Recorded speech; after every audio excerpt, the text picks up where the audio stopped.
কি বাবু, কি হয়েছে? এত রাত্রে এখনো ঘুমান নাই কেন? হ্যাঁ, আরে মিয়া রাত কয়টা বাজে খেয়াল করছেন? আরে মিয়া তাড়াতাড়ি ঘুমান। আচ্ছা ঠিক আছে, ঘুমানোর আগে একটা গুড নিউজ শুনে যান। এই মুহূর্তে ফিফা দা বেস্ট অ্যাওয়ার্ড দেওয়ার অনুষ্ঠানটা শেষ হয়ে গেছে, যেখানে প্রথমবারের মতো Vinicius Junior 2024 FIFA the best অ্যাওয়ার্ডটা পেয়েছেন। তো এটা অলরেডি ভিনিসিয়াস জুনিয়র এবং রিয়াল মাদ্রিদ ফ্যান, ব্রাজিলের ফ্যান, ভিনিসিয়াস জুনিয়রের ফ্যান যতজনই আসে না কেন প্রায় সবাই এই মুহূর্তে বেশ খুশি। কারণ ভিনিসিয়াস জুনিয়র তার প্রাপ্য যোগ্যতা অনুযায়ী তিনি ফিফা দা বেস্ট অ্যাওয়ার্ডটা জিতেছেন। তো আজকের ভিডিওতে আমরা ফিফা দা বেস্ট অ্যাওয়ার্ডে নিয়ে কথা বলবো। কে কত পয়েন্ট নিয়ে ফিফা দা বেস্ট অ্যাওয়ার্ডের তালিকায় ছিলেন, ভিনিসিয়াস জুনিয়র এক্স্যাক্টলি কত পয়েন্টে এগিয়ে থেকে ফিফা দা বেস্ট অ্যাওয়ার্ডটা জিতেছেন, সেই বিষয়টা নিয়ে কথা বলবো। তো প্রথমত আপনাদের একটা কথা বলি ভাই, যারা বলবে যে ভিনিসিয়াস জুনিয়র এবারের ফিফা দা বেস্ট অ্যাওয়ার্ডটা জয়ের প্রাপ্য ছিল না, এখানে কার চুপি হয়েছে, তাহলে তাদেরকে কি করবেন জানেন? সোজা গাঠটার মধ্যে এমনি ধরবেন, ধৈরা নিয়ে 3-4 তলা বিল্ডিং আছে না, ওইখানে নিয়ে যাবেন, নিয়ে যায় ঠাক করে ধাক্কা দিয়ে ফালাই দিবেন, যাতে এমন ধরনের কথা আর কইতে না পারে। তো এমন ধরনের কথা কে বলবে? যারা ভিনিসিয়াস জুনিয়রের রাইভাল আছে, রিয়াল মাদ্রিদের রাইভাল আছে, ব্রাজিলের রাইভাল আছে, তারাই তো বলবে।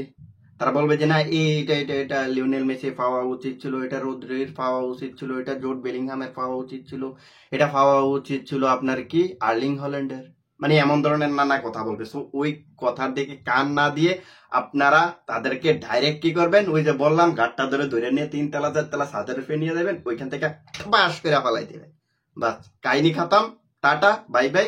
এমন ধরনের কথা আর কেউ কইতে পারতো না। আচ্ছা পিছনের কথা বাদ দেন, এখন সামনের কথা বলি।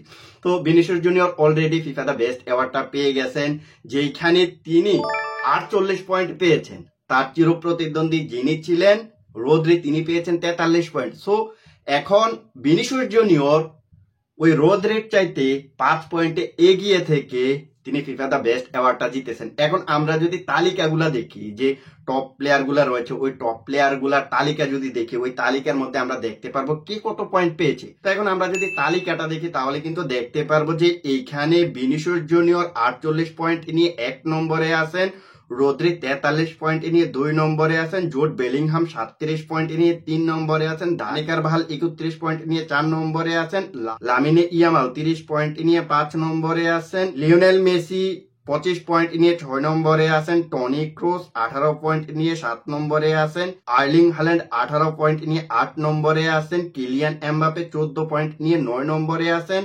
ফ্লোরিয়ান ওয়াইটস 8 পয়েন্ট নিয়ে 10 নম্বরে আছেন, এবং 11 নম্বরে আছে ফেদেরিকো ভালভার্দে, যিনি 4 পয়েন্ট পেয়েছেন। সো এটা হচ্ছে ফিফা দা বেস্ট অ্যাওয়ার্ডের যে লিস্ট, ওই লিস্টে আর কি কে কত পয়েন্ট পেল। এখন আমরা আসি ফিফা দা বেস্ট অ্যাওয়ার্ডে রিয়াল মাদ্রিদ আর কি কি ক্লেম করেছে। দেখুন এইখানে ফিফা দা বেস্ট অ্যাওয়ার্ডের যে ফিফার বর্ষসেরা কোচের পুরস্কারটা, সেটাও কিন্তু কার্লো আনচেলত্তি পেয়েছেন, এবং ফিফা দা বেস্ট 11 যেটা রয়েছে, 11 জনের বর্ষসেরা যে একটা 11 রয়েছে, ওইখানেও কিন্তু রিয়াল মাদ্রিদের 5 জন প্লেয়ার জায়গা পেয়েছে।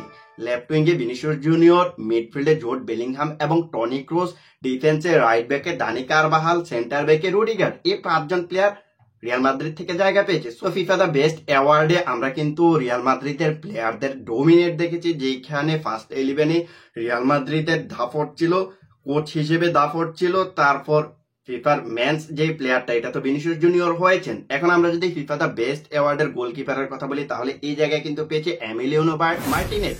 তো এটা তার পাওয়ার প্রাপ্য ছিল। এখন আপনি ব্রাজিলের ফ্যান হন, কিংবা আপনি রিয়াল মাদ্রিদের ফ্যান হন, কিংবা আপনি আর্জেন্টিনার রাইভাল হন না কেন, এটা তার পাওয়াটা তার প্রাপ্য ছিল, তিনি এটা পেয়েছেন।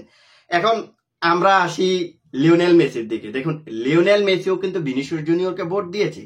তিনি 3টা ভোট দেওয়ার সুযোগ পেয়েছেন। ফার্স্ট ভোটটা তিনি দিয়েছেন লামিনে ইয়ামালকে, সেকেন্ড ভোটটা তিনি দিয়েছেন কিলিয়ান এমবাপেকে, এবং থার্ড ভোটটা তিনি দিয়েছেন ভিনিসিয়াস জুনিয়রকে। তো এখানে কিন্তু মোটামুটি ভিনিসিয়াস জুনিয়রকেও লিওনেল মেসি ভোট দিয়েছে। তো এখান থেকে কিন্তু মোটামুটি বোঝা যাচ্ছে লিওনেল মেসি যেহেতু ভিনিসিয়াস জুনিয়রকে ভোট দিয়েছেন, সো তিনি ফুটবলটাকে যেভাবে বোঝেন আমরা সেভাবে বুঝি না। মানে আমরা যারা ফুটবল নিয়ে একটু কথাবার্তা বেশি মনে করেন যে ঘাটাঘাটি করি, কিংবা ওই ফুটবল নিয়ে বেশি মাতামাতি করি, তারা জিনিসটা এতটা বুঝি না। বিশেষ করে যারা টক্সিক জিনিসগুলো নিয়ে কথাবার্তা বলে, তারা এই জিনিসটা বোঝে না। যেখানে লিওনেল মেসি আপনার ভিনিসিয়াস জুনিয়রকে ভোট দিয়েছে, সেইখানে আমি আপনি ওই সমালোচনা করতে পারবো ভিনিসিয়াস জুনিয়র এটার পাওয়ার প্রাপ্য ছিল না, বাট এখানে কিন্তু লিওনেল মেসিও নিজেকে ভোট না দিয়ে এখানে কিন্তু ভিনিসিয়াস জুনিয়রকে ভোট দিয়েছে।